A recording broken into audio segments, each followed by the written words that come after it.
बिस्मिल्लाहिर्रहमानिर्रहीम। नज़ीर अहमद एडवोकेट। आज हमारा सेगमेंट है judgment of the day. Supreme court of Pakistan ने पिछले दिनों बड़ी एक अहम जजमेंट दी है, सिविल पिटीशन नंबर 2336 ऑफ 2025, जिसमें दो रुकनी बेंच ने हाई कोर्ट के और ट्राइब्यूनल के फैसले को बरकरार रखा है। मुस्तफ़ा इंटरप्राइजेज केस था, ये केस था ब्लैक लिस्टिंग पार्टीज के इनपुट टैक्स के क्लेम का।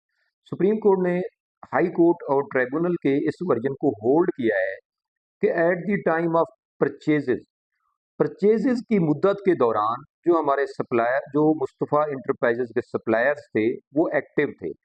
सब्सीक्वेंट ब्लैक लिस्टिंग, बाद में उनके ब्लैक लिस्टिंग का किसी भी किस्म का मामला उनकी उस मुद्दत परचेज के दौरान एक्टिव होने पे असरअंदाज नहीं होगा। सब्सीक्वेंट ब्लैक लिस्टिंग जो एक बड़ी टेक्निकल टर्म इस्तेमाल हो रही है ब्लैक लिस्टिंग के केसेस में, जिसके ऊपर फील्ड फॉर्मेशन एफबीआर के जो दफातर हैं वो बेइंतहा केस बनाते हैं, क्योंकि बंदा 2 साल बाद, 4 साल बाद, 5 साल बाद भी ब्लैक लिस्ट हो जाता है, बैंक करप्ट हो जाता है, फॉर द रीजन व्हाट्सोएवर उसका अपना कोई भी डिफॉल्ट निकल आता है, वो ब्लैक लिस्ट हो जाता है। लेकिन उस वक्त वो ठीक था जब उसने किसी के साथ काम किया। तो इस नुक्ते के ऊपर सुप्रीम कोर्ट ने महकमे की जो पिटीशन थी वो खारिज कर दी, और जो टैक्स पेयर की पिटीशन थी, टैक्स पेयर के हक में फैसला दे दिया कि जब इसने उससे माल खरीदा उस वक्त वो पार्टी एक्टिव थी, अपना फाइलर थी, रिटर्न फाइल कर रही थी, एक्टिव थी, उसके ऊपर कोई टैक्स डिफॉल्ट का चार्ज नहीं था। वो बाद में किसी भी वजह से अगर ब्लैक लिस्ट हो गई है तो उसका बर्डन उस क्लेमेंट के ऊपर नहीं आएगा। ये बड़ी अहम जजमेंट है, रिसेंट जजमेंट है, सुप्रीम कोर्ट की जजमेंट है। अब इसके ऊपर एफबीआर को भी कोई लेजिस्लेशन करनी पड़ेगी, और ये एफबीआर को मैं समझता हूँ कि बहुत बड़ा धचका है। इसमें करोड़ों अरबों के केसेस पेंडिंग पड़े हैं।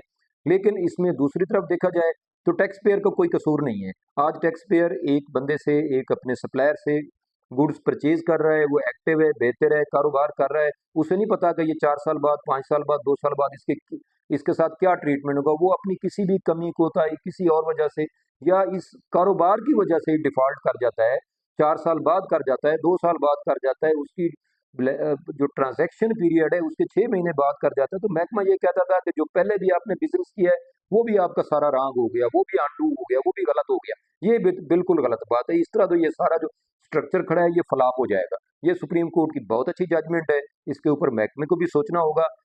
अगर कोई इस तरह की एक्टिविटी कर रहा है तो उसको फौरी तौर पे स्नब करें, ताकि वो इस तरह की एक्टिविटी ना कर सके, बशर्ते कि उस 6 महीने बाद पता चले कि फलां बंदा फ्रॉड कर गया था। तो जिसने उसके साथ कारोबार किया उसका क्या कसूर था?